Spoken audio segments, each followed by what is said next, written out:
কয়েকদিন আগে আপনার এই জায়গার মধ্যে ট্রাক অ্যাক্সিডেন্ট হয়েছে। আপনার বিজয়নগরের মধ্যে কেউ খোঁজখবর নেয় না, মাধবপুরের কেউ খোঁজখবর নেয় না। এই অবস্থা দেখেন, একটা অটো যাইতেছে, তার কি অবস্থা, অটো যে পড়ে যা। তারপরে আপনার অনেক কষ্ট হয়েছে, আরো 2টা ট্রাক নিয়ে আসে, তারপরে আপনার তুলছে বালুর ট্রাক। ঈদের ট্রাক প্রতিদিন নিয়তে আসে।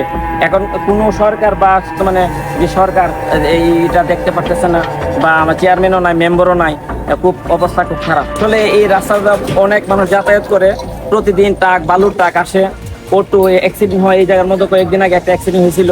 এখন পর্যন্ত কোনো ব্রাহ্মণবাড়িয়া ডিস্ট্রিক্টের আপনার বিজয়নগরের মধ্যে কেউ খোঁজখবর নেয় না, মাধবপুরের কেউ খোঁজখবর নেয় না। এই অবস্থা দেখেন, একটা অটো যাইতেছে, তার কি অবস্থা, অটো যে পড়ে যা, তার সারাদিনের শ্রম এবং কষ্ট বাইরে যায়।